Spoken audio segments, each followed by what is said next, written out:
dare you call yourself a Christian when you advocate for a woman that wants to expand the time window through which you can abort a pregnancy? And she lied. Michelle Obama, by the way, she lied. She said Trump wants to stop IVF access, wants to stop contraceptive access. There are several clips of Trump saying he wants to protect that. There are several clips of Trump saying he wants to have exceptions for abortions. There are several clips of Trump saying turn the power of deciding what women can do with their bodies to the states. It's not a federal government matter. You know what that actually does? It literally puts power back in the hands of the people. I had this guy blocked. I unblocked him because I was tagged in a stitch of one of his videos, so I unblocked him to watch the stitch, and then I saw this nonsense. Let me preface this video by saying that this man got on the phone and via text with me after the last debacle with his bullshit a few months ago, tried to convince me that he wasn't a misogynist. He's voting for Donald Trump. And I entertained your bullshit for a bit because it was fun, but I stopped at a certain point. Because you are very good at cosplaying a reasonable person. I gotta say, I'm done giving men like you grace. I'm done, because I refuse to give grace to, and nor do you deserve grace, if you are a person who believes in policies that are literally calling for my annihilation. Policies that are so callous and so cruel, are deliberately cruel. Their entire purpose is to punish me for incorrectly performing womanhood.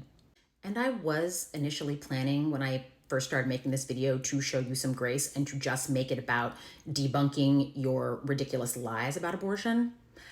But as I was going through the stats and going through all these articles about the lies you were telling, I just got angrier and angrier. So I'm no longer in the mood to do that. I'm no longer in the mood to extend you any grace, sir. Whether internalized or otherwise, the GOP platform is misogyny. Plain and simple. And that's the appeal for Black men, the misogyny. That's what they like about it. There are Black men in this country that hate Black women so much that they will vote for a racist. Let that sink in. Okay, let's talk about all the abortion stuff you said. Number one, the IVF lie. Republicans want to protect IVF. Absolutely not true. I cannot recommend enough Jessica Valenti's newsletter, Abortion Every Day, that she's been publishing since the overturn of Roe. There are GOP platforms in at least one state that are specifically calling IVF murder. Plain and simple. And this post, the GOP's IVF lie, goes into it further. This talks about the language of a federal bill that was up for debate last year about protecting IVF. And the language of this bill is interesting. It defines IVF as the practice by which eggs are collected from ovaries and manually fertilized by sperm for later placement inside of a uterus. No one's objecting to that part. The problem the pro-lifers have with it is the destruction of the embryos that aren't used. Those undergoing IVF create multiple embryos to give them the best chance of conceiving. Many of the embryos will be later discarded, whether they're unusable or they were unsuccessful in implantation. And the discarding of embryos is a normal process, a normal part of the IVF process. So by deliberately defining IVF, as I said before, they're being vague on purpose. Their language defining what IVF is excludes IVF. Let's talk about abortion exceptions. They're bullshit. Because the exceptions are designed to be unusable. They're designed to fail. Their entire purpose is to make Republicans look reasonable. As the Alan Guttmacher Institute says, exceptions function mainly as PR tools for Republicans to make abortion bans seem less cruel than they are and to distract from the inhumanity of the ban itself. All these states with abortion bans, almost all of them have life and health and SA exceptions. But why has no one been able to use them? Why did Kate Cox have to leave the state in order to get care? So if these exceptions are so great, why has no one been able to use them in any of these states? Because the laws are deliberately written as vague as possible in order to scare doctors out of giving women proper care. And never mind the absolute brain drain of doctors from a lot of these states. Alabama had a 21% drop in OBGYN resident applications this year.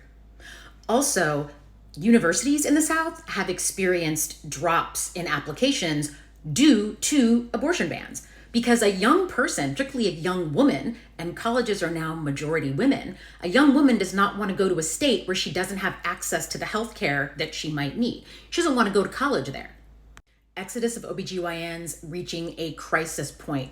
There was a House report that Jessica discusses in this particular article. It's called It Will Only Get Worse. They interviewed leaders, educators from 20 different OBGYN residency programs. And one describes a situation in a southern state that has seen an increase in complicated and dangerous cases, women who have been bounced around different hospitals and doctors who are too afraid of the state's abortion ban to provide proactive care. One program director described one harrowing case where a pregnant patient was transferred to the emergency room with an infection and no fetal heartbeat. Because an abortion could not be provided earlier due to the restrictive state laws, the patient became increasingly sick and ultimately unalived in ICU from sepsis. Another residency program director reported there was a woman who was admitted to the hospital with serious complications, but wasn't told that she could get an abortion in another state because that particular state's law prohibits doctors from giving her that information. Let me repeat. The particular abortion law in this state makes it illegal for you to tell a patient about medical care she can get someplace else where it is legal. Medical care that will save her life. So this is what happens when you let the states decide, Dr. Julio. Women die. Abortion rights are incredibly popular. In fact, post-Dobbs, they're more popular than they have ever been. This is from Pew Research, Public Opinion on Abortion, 1995 through 2024. And this is the really bad news for the GOP. They really want to keep these numbers quiet. 63% of Americans overall say abortion should be legal in all or most cases. Let's break it down by religion. The dark blue line is legal in all or most cases, and the light blue line is illegal. White evangelical Protestant, most of them want it to be legal, sure. White non-evangelical Protestant, 64% think it should be legal in all or most cases. Black Protestant, 71%. Even Catholics, nearly 60% of Catholics think abortion should be legal in all or most cases. The religiously unaffiliated number, that's not a surprise. That should be overwhelming. In fact, I'm surprised it's that low. How about gender? Legal in all or most cases, 61% of men, 64% of women. Not much daylight between the majorities for men and women when it comes to abortion rights. How about racial group? 60% of white people think it should be legal in all or most cases, 73% of black people, 59% of Hispanics, and 76% of Asians.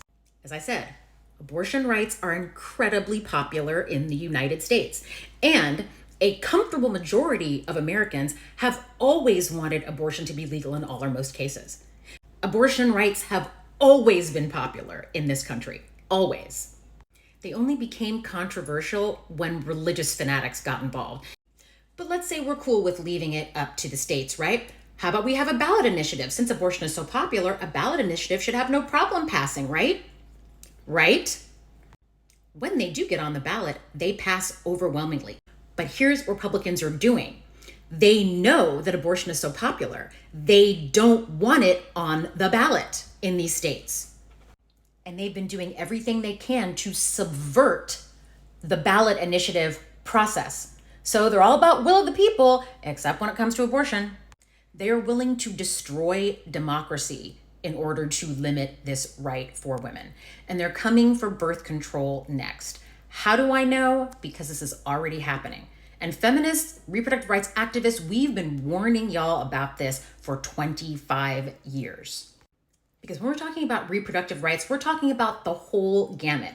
The right to not be forced to having a child if you don't want to have a child. The right to birth your child in the way you want to birth your child. The right to use birth control. The reproductive rights encompasses all of these things. So when you hear Black men talking like that creator talks, understand that they are misogynistic pieces of shit who really don't care whether women live or die. But at least I'm glad now Dr. Julio is showing his true colors. You're a Republican. Congratulations. This apparently is only news to you. Black women on this app have known exactly who and what you are for a while now. And I entertained your bullshit for a bit because it was fun, but I stopped at a certain point. But I gotta say, I'm done giving men like you grace. I'm done, because I refuse to give grace to, and nor do you deserve grace, if you are a person who believes in policies that are literally calling for my annihilation. Policies that are so callous and so cruel, are deliberately cruel. Their entire purpose is to punish me for incorrectly performing womanhood. Because to conservatives such as yourself, you, deep down, you believe, and the only way for you to support the policies you support is because you believe this. You believe that women who have sex should be punished with a baby. That the potential for motherhood is a risk that you take if you want to have sex, if you're a woman. Because you, in your small, teeny tiny little mind, cannot separate sex from reproduction. I hope to see in my lifetime that we as a culture think of Christianity in the way that men think of astrology now. This quaint, ridiculous little thing that some people are into, but that is kind of bullshit. That's what I hope for you, honestly. I want people who believe the things that you believe ostracized to the point where nobody wants to associate with you anymore. I want being a misogynist to the level that you are to be such a social contagion that it disappears almost completely from the culture. Because it has to.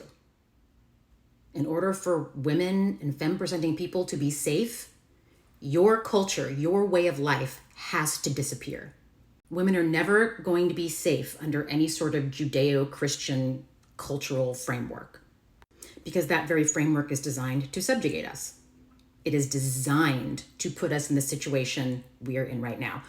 Your religion, your God, the cruelty is the point.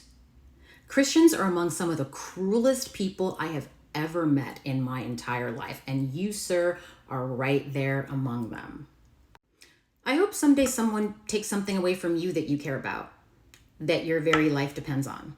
I hope that you or someone you love is in a situation someday and you're confronted by one of these laws, and you have to worry about whether you or someone you love is going to be unalived as a result of these laws.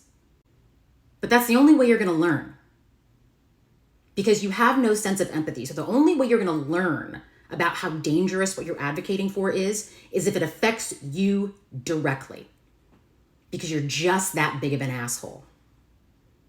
So I hope that day comes. And if that day happens to come and that ends up being a public thing that you talk about on your social media accounts, I will still extend you no grace. Not one bit. Metaphorically speaking, I will dance on your grave. Now I invite you, sir, to have the day that we all know you deserve.